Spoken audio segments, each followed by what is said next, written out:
My attention for the last 3 years has been repeatedly drawn to the subject of mesmerism, and about 9 months ago, it occurred to me, quite suddenly, that in the series of experiments made hereto, there had been a very remarkable and most unaccountable omission.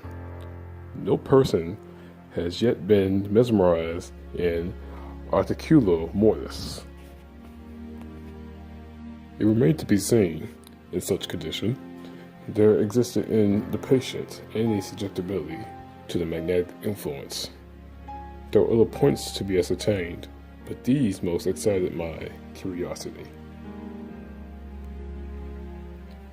In looking around me for some subject by whose means I might test these particulars, I was brought to think of my friend, M.Valdemar, his limbs much resembling those of John Randolph, and also for the whiteness of his whiskers, in violent contrast to the blackness of his hair, the latter, in consequence, being very generally mistaken for a wig.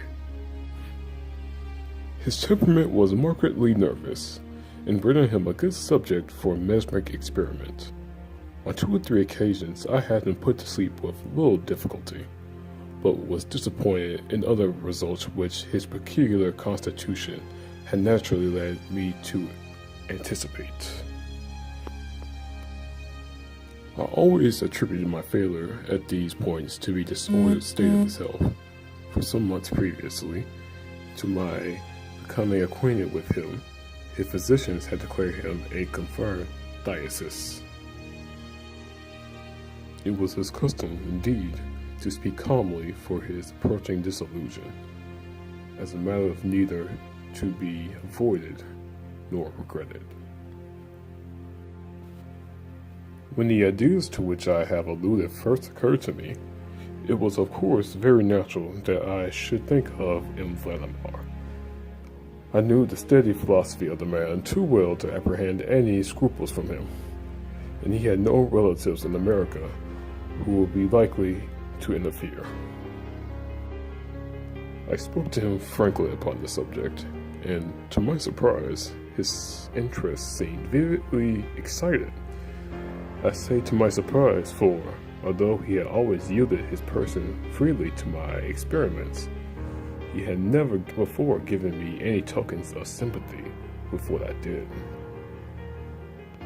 It was finally arranged between us that he would send for me about 24 hours before the period announced by his physicians that of his decease. My dear, you may as well come now. D and F are agreed that I cannot hold out beyond tomorrow midnight. I think they have hit the time nearly. Valdemar. I received this note within half an hour after it was written, and in 15 minutes more, I was in the dying man's chamber. I had not seen him for 10 days, and was appalled by the fearful alteration in which the brief interval had wrought in him. His face wore a leaden hue, the eyes were utterly lusterless, and the emasculation was so extreme that the skin had been broken through by the cheekbones. His expectoration was excessive, the pulse barely perceptible. The doctors were in the audience. After pressing Valdemar's hand, I took these gentlemen aside and obtained from them a minute account of the patient's condition. The left lung had been for 18 months in a semi-osseous or catatonic state, and was of course entirely useless for all purposes of vitality. The right, in its upper portion, was also partially, if not thoroughly, ossified, while the lower region was merely a mass of purulent tubercles running one into another. It was the opinion of both physicians that M.Valdemar would die about midnight of the morrow, Sunday. It was then 7 o'clock on Saturday evening. When they had gone, I spoke freely with M. Valdemar on the subject of his approaching disillusion, as well as more particularly of the experiment proposed. He still professed himself quite willing and even anxious to have it made, and urged me to commence it at once. It had been my design, originally, to wait for his physicians, but I was induced to proceed, first, by the urgent entreaties of M.Valdemar, and secondly, by my conviction that I had not a moment to lose, as he was evidently sinking fast. Mr. L was so kind as to accede to my desire that he would take notes of all that occurred, and it was from his Miranda that what I now have to relate is, for the most part, either conceded or copied verbatim.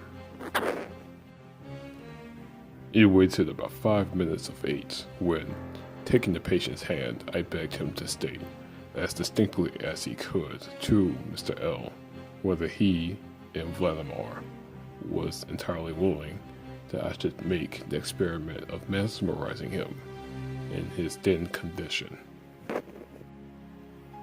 He replied feebly, but quite audibly, "Yes, I wish to be mesmerized," adding immediately afterwards, "I fear you have deferred it too long." While he spoke thus, I commenced the passes which I had already found most effectual in subduing him. He was evidently influenced with the first lateral stroke of my hand across his forehead, but although I exerted all my powers, no farther perceptible effect was induced until some minutes after 10 o'clock, when Doctors D and F called, according to appointments. By this time, his pulse was imperceptible and his breathing was stertorous at all intervals of half a minute.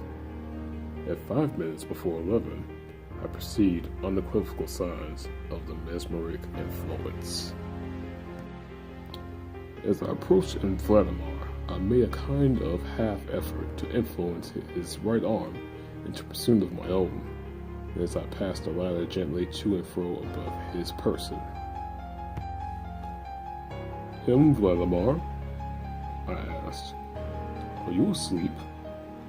He made no answer. I perceived a tremor about the lips, thus induced to repeat the question again and again. "Yes, asleep now. Do not wake me. Let me die so." "Do you still feel pain in the breast, M.Valdemar?" The answer now was immediate, but even less audible than before. "No pain. I am dying." While I spoke, there was a marked change over the countenance of the sleepwaker. The eyes rolled themselves slowly open.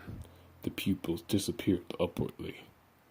The skin generally assumed a cadaverous hue, resembled not so much parchment as white paper.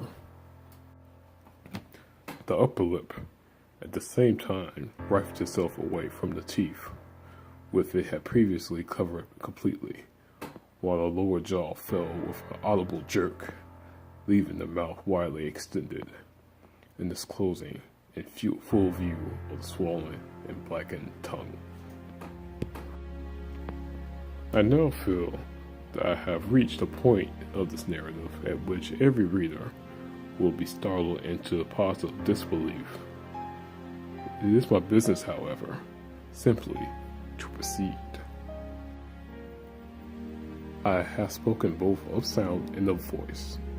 I mean to say that the sound was one of even wonderfully thrilling distinct syllabification. M.Valdemar spoke, obviously in reply to the question I had propounded to him a few minutes before. I asked him, it will be remembered, if he had still slept. He now said, "Yes, no, I have been sleeping, And now, I am dead. No person present even affected to deny or attempted to repress the unutterable, shuddered horror which these few words thus uttered were so well calculated to convey. From this period until the close of last week, an interval of nearly 7 months, we continued to make daily calls at M.Valdemar's house, accompanied now and then by medical and other friends. It was on Friday last that we finally resolved to make the experiment of awakening, or attempting to awaken him. For the purpose of relieving M.Valdemar from his mesmeric trance, I made use of the customary passes. These, for a time, were unsuccessful.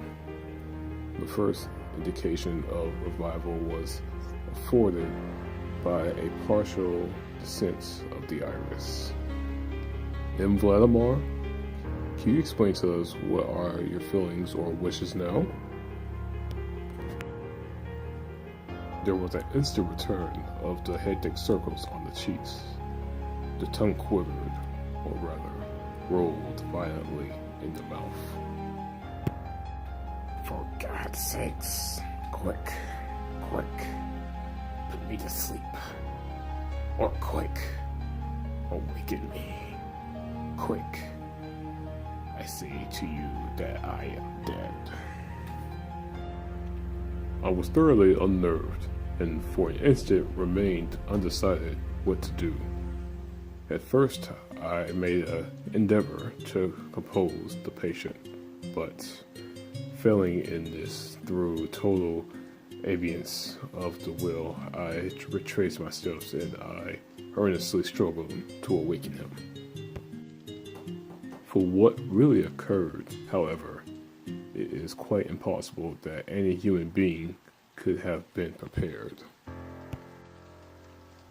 As I rapidly made the mesmeric passes, amid ejaculations of dead, absolutely bursting from the tongue and not from the lips of the sufferer, his whole frame at once, within the space of a single minute, or even less, shrunk, crumbled, absolutely rotted away beneath my hands. Upon the bed, before that whole company, there lay a nearly liquid mass of loathsome, of detestable putridity.